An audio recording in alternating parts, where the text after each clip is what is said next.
So I just wanted to do a bit of a vlog about how I'm feeling. It's middle May now,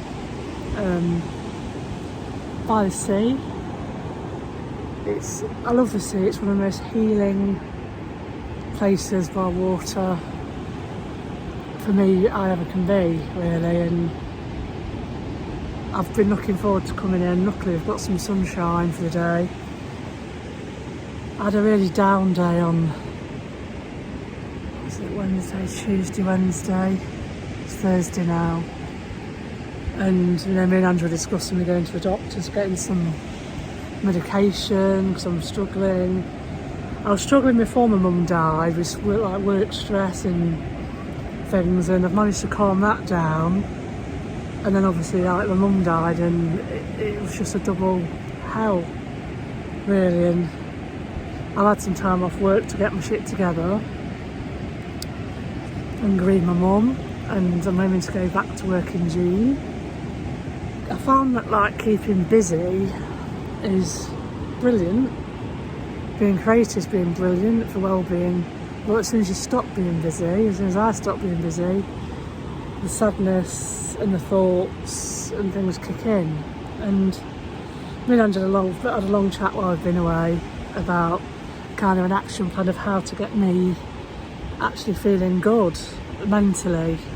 Physically, we're exercising more, we're eating healthier, I've got some weight to lose, I'm on the right path, but it's the mental thing. And yeah, I've got to really now focus on my mental health and improving it and feeling happy. And by bits I do is exercising, being in nature, being by the sea,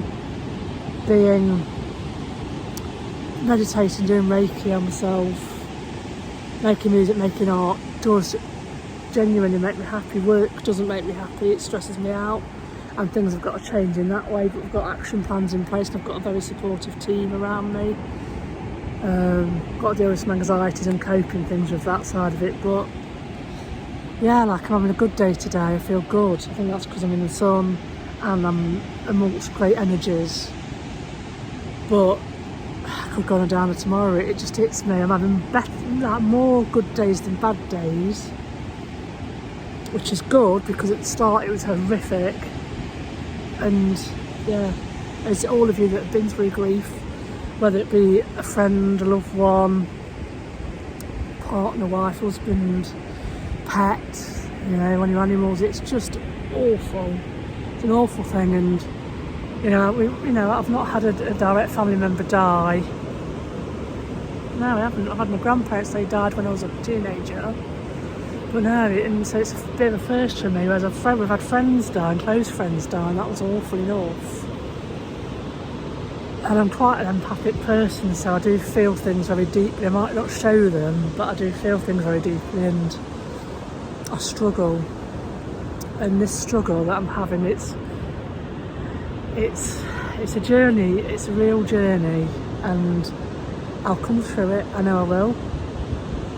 My dad breaks my heart because my dad is so upset, which is completely understandable, it's completely normal what he's going through, but it still breaks my heart. And we're all looking after each other, as a family, and friends and neighbours. Thank you so much for helping and popping round and things, and for the people that have offered to talk, thank you so much.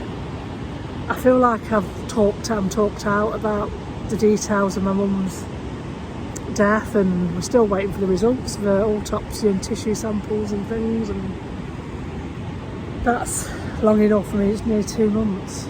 But yeah, and it's a long time. They said it could be 9 weeks, but I think I'm talked out of Ange, and as we're driving around or at home, and I have lots of conversations with Ange about stuff, she's very, very supportive, and it's been a drain on her. She's very upset she was close to my mum as well. But it's like life. I'm going through the what is life about thing. What is the point? What is the point? You do all this for what?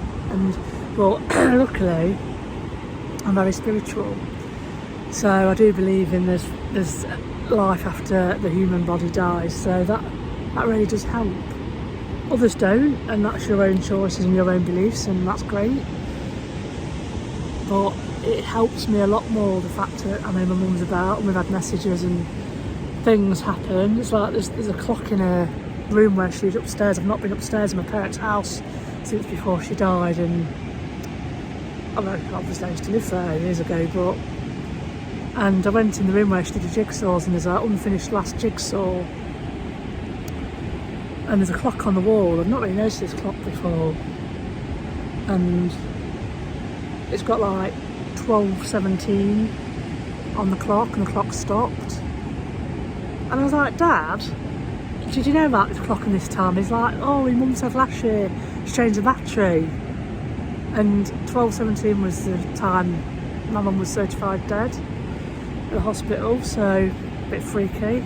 There's lots of coincidences occurring. I think there's lots of messages being passed to ourselves and my dad, whether he takes note or he doesn't, and that's his prerogative, but we're just there for each other. And so I'm happy to tell you I'm having a good day today. I'm hoping there's a lot more good days to come and bad days. If I continue to struggle, I will seek professional counselling. I don't want to take the medication, because the medication, it's a temporary fix. It's you know, in my mind, for me, not for others, for me, this is my own personal journey. But I know that when I've been drinking cacao, exercising and meditating, my moods have improved. So when I don't do that, I start to drip. So my addiction is healthy things. It's not going to alcohol. Like I had a load of alcohol the other day. Well, for me it was a load of alcohol, and that did me. Great at the time, but the after effects are just depression. So I drink less and less alcohol. Don't mind a few drinks here and there, the odd session, but it doesn't do my mental health any good whatsoever, or my physical health, because I feel like shit after it. So it's like life's choices, from being a complete drunken pisshead when I was younger to just having a little bit now and again, a bit of shandy or pint. It's like, it suits us. And Ange really is the same. Yeah, there she is, look. I sent her away so I could do this. Sent her into the sea. So it's kind of, that's where I'm at. The struggles are daily. I'm going to go back to work in June because I need to crack on and see how I get on. We'll see how I get on with that. I've got plenty of support around that. Getting away, because I was really excited on Sunday. We're like, oh, we're going to have a little break, get some different kind of scenery. And I felt so utterly low when we got here on Sunday. I was like, what is going on, you know? But it's what it is.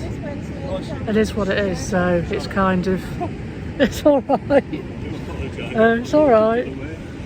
So we've got paddlers, and yeah, Angela, oh, she's found a thing. What's that? I was just saying about, you know, my mental health. Yeah. And how we're not going to go on the tablet. No. What's the point when you've got things like Reiki, meditation, and herbal remedies, you know, and getting out in nature? I mean, this helps to heal, you know, so why would she want to go on medication for that? Or just do stuff that makes her happy and makes her smile. Yeah, don't know if that picked it all up because I've got the mic, but yeah, you get the gist that this is good. I know, I'll sign off there for a bit and I'll catch you soon.